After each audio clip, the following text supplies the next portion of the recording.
গ্রামের মহিলাদের কাছ থেকে টাকা তুলে কোটি টাকা আত্মসাতের অভিযোগ কল্পিতা মাইক্রো ফিন্যান্স কোম্পানির বিরুদ্ধে। উত্তর ২৪ পরগনার সীমান্ত লাগোয়া গোপালনগর থানা এলাকার বাসিন্দাদের অভিযোগ, চড়া সুদের প্রলোভন দেখিয়ে তাদের সর্বস্ব আত্মসাৎ করেছে ওই মাইক্রো ফিন্যান্স কোম্পানিটি। পশ্চিমবঙ্গে প্রায় ২৭টি শাখা খুলে এই কোম্পানিটি বিগত ৩ বছর ধরে এজেন্টদের মাধ্যমে গ্রাহকদের কোটি কোটি টাকা প্রতারণা করেছে বলে অভিযোগ। এ ব্যাপারে পুলিশ তদন্ত চালালেও এখনো পর্যন্ত অভিযুক্তদের খোঁজ মেলেনি।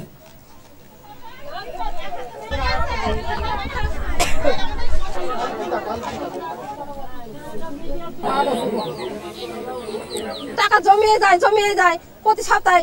এইবার বছর পড়ে গেছে, টাকা আমার কিন্তু টাকা দেয় না।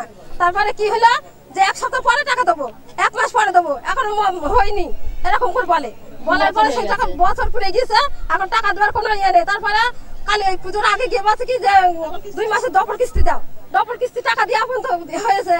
তারপরে শুনছি যে টাকা দেবে কত এইবার আর আসে না। 2 সপ্তাহ পরে বলছি যে কি ব্যাপার, টাকা আসে না কেন, আমাদের টাকা নিতে আসে না, কিস্তি নিতে আসে না। এবার অফিসে এসে দেখি যে ওখানকার লোক বলছে কি যে অফিস বন্ধ। আচ্ছা বন্ধ, এবার সেই ঘর মালিক ডাকেছি যে বৌদি এদিকে আসেন। তা বললো কি যে ওরা সব তালামালা দিয়ে চলে গিয়েছে, পালিয়ে গেছে, আমাদের টাকা দেয়নি। এরকম 27টা ব্রাঞ্চ আছে। একটা হচ্ছে হেড অফিস হচ্ছে চাকদা, ওনার মালিকের নাম হচ্ছে সোহম দত্ত, ঠিক আছে। ওনাদের কাছে আমরা গেছি, অফিসে গেছি, অফিস গিয়ে দেখি কি অফিসে কোনো নেই, তথ্য নেই, কিছু নেই, অফিস তালামারা।